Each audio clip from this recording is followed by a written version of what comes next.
Herkese merhabalar. Kanalıma hoş geldiniz değerli dostlarım. Umarım bugün hepiniz çok iyisinizdir. Bugün sizlerle çok kolay, çok güzel 4 sırada biten harika bir model yapacağız. Modelim için Nako Elite Baby'nin bu renk bir ipini seçtim. İpim orta kalınlıkta bir ip arkadaşlar. Yumuşak bir ip. Şişlerim 4 numara. Modelim için ilmek kat sayısı 2 ve 2'nin katları artı yine 2 tane de kenar ilmeği. Modelim için biraz ilmek hazırlayacağım. Bu arada hatırlatmamı yapayım. Kanalıma abone değilseniz ücretsiz abone olup zil simgesini aktif hale getirirseniz yeni yayınladığım tüm videolardan anında haberdar olursunuz. Videolarıma beğeni ve yorum yaparsanız, çevrenizde paylaşırsanız, sosyal medyalarınızda paylaşırsanız benim için çok güzel bir destek olur arkadaşlar. Ben modelim için ilmeklerimi hazırlığımı yapıp hemen geliyorum. Ben modelimi anlatabileceğim kadar ilmeklerimi yaptım ve birkaç sırada lastik ördüm arkadaşlar. Modelim arka yüzden başlıyor. Modelimin birinci sıra arka yüzünden başlıyorum. Herkese kolay gelsin. İlk ilmeğimi örmeden aldım. Burada tüm ilmeklerimi bir sıra boyunca düz olarak örüyorum. Modelimin birinci sıra arka yüzündeyim. Tüm ilmeklerimi bir sıra boyunca düz olarak örüyorum. Başka hiçbir işlem yapmıyorum arkadaşlar. Kenar ilmeğimi ters aldım. Modelimin ikinci sıra ön yüzüne geldim.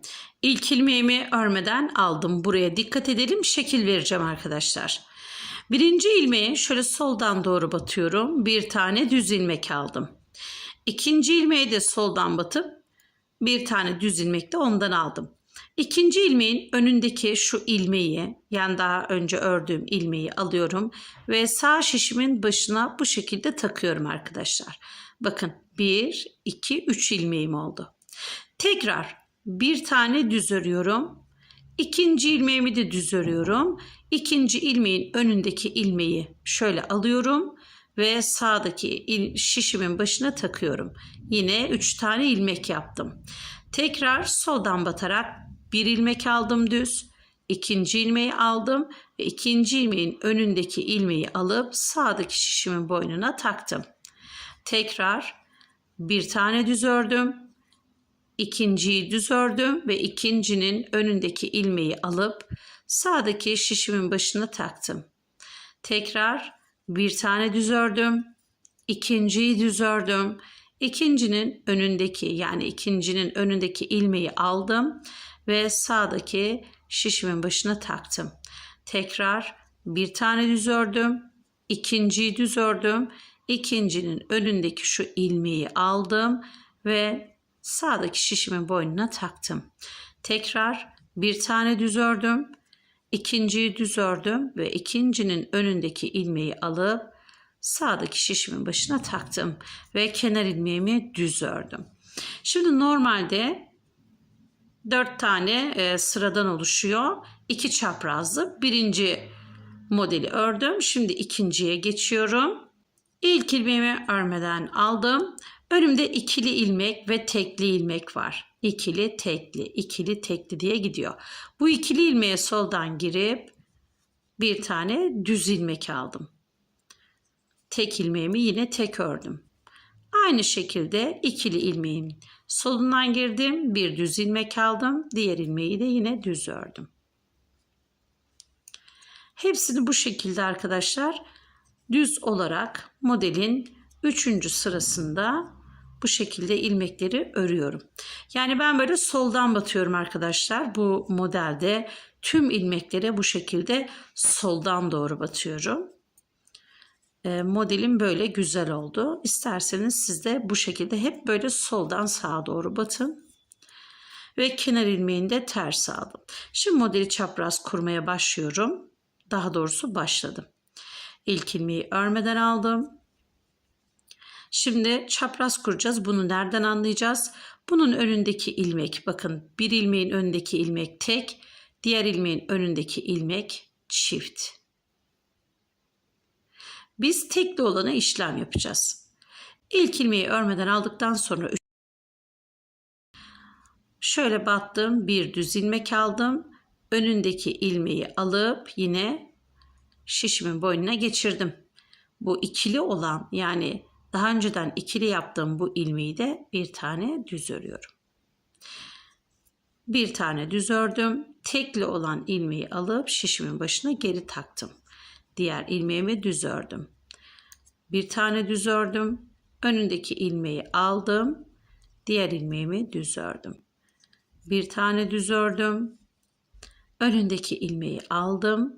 Yani bunu böyle alıp takıyordum arkadaşlar. Kolay olsun diye kendim hemen şöyle aldım. Diğer ilmeği düz ördüm. Bir tane düz aldım. Önündeki ilmeği alıp sağ şişime taktım. Bir tane düz ördüm. Bir tane düz aldım. Önündeki ilmeği alıp sağ şişime taktım. Bir tane düz ördüm. Bir tane düz ördüm. Önündeki ilmeği alıp sağ şişime taktım. Bir tane düz ördüm. Ve kenar ilmeğimi de düz aldım. Modelimin 4. sırasında örmüş oldum. Şimdi arkadaşlar modelim 4 sırada bir çaprazlama devam ediyor. Ben şimdi bir tur daha yapacağım. Yani çaprazlama 2 kere daha kuracağım. İlk ilmeği örmeden aldım. Arka yüzde bakın şimdi tekli ilmek öne geldi. Bir tane tekli, bir tane ikili, bir tane tekli, bir tane ikili, bu şekilde. Hepsini şöyle soldan sağa doğru batarak 2 taneyi de birlikte batıp bir düz ilmek alıyorum. Çünkü ilmeklerimiz bu şekilde eski halini alacak. Sıra boyunca bu şekilde tüm ilmeklerimi düz olarak örüyorum. Model çok kolay aslında arkadaşlar. Bu ördükçe elinizin alışacağı, hızlanacağı bir model.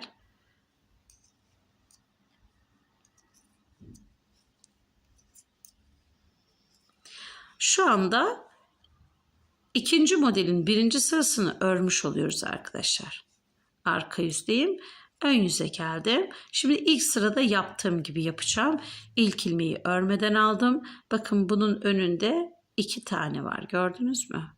Şurada 2 ilmekli olan bu. Bakın tek ilmekli olan ilmek de bu. İkili olanı bir tane düz ördüm. Tekli olanı da bir tane düz ördüm. Önündeki ilmeği aldım. Bir tane düz ördüm. İkinciyi düz ördüm. Önündeki ilmeği aldım. Bir tane düz ördüm. İkinciyi düz ördüm ve önündeki tekli ilmeği aldım. Bir tane düz ördüm. İkinciyi düz ördüm. Önündeki tekli ilmeği aldım. Bir tane düz ördüm. İkinciyi düz ördüm. Önündeki tekli ilmeği aldım. Sıra boyunca bu şekilde tüm ilmeklerimi artıra gidiyorum. Son ilmeğimi arttırdım. Kenar ilmeğimi düz ördüm. Arka yüze geldim. İlk ilmeği örmeden aldım. Önümde çiftli ilmeğim var. İkisine birlikte batıp bir düz ilmek çıkardım. Tekli ilmeğimi de aynı şekilde örüyorum. Sıra boyunca tüm ilmeklerimi bu şekilde düz olarak örüyorum. Dediğim gibi ben soldan sağa doğru batıyorum arkadaşlar. Siz nasıl rahatınıza geliyorsa o şekilde örün. Duruşu bence böyle güzel oldu.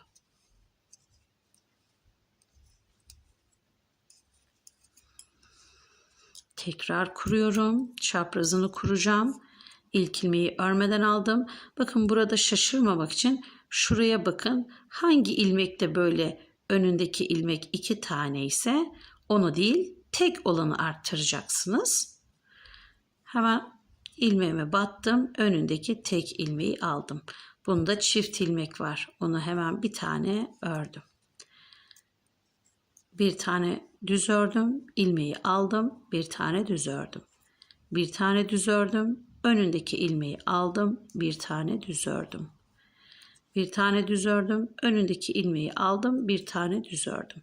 Bu şekilde tüm sıra boyunca ilmeklerimi çaprazlama olarak bu şekilde artıra gidiyorum. Arka yüze de onları topluyorum arkadaşlar. Modelim bu şekilde 4 kere kurmuş oldum. Anlamadığınız yerler olursa tekrar videoyu geriye alarak izleyebilirsiniz. Acemi arkadaşlarım anladığınız yere kadar izleyin lütfen. Orada durdurun videoyu, ilmeklerinizi örüp tekrar oynatın. Şimdi modeli burada 4 sıra olarak 2 kez kurdum. Arka yüzden başlıyor modelimiz.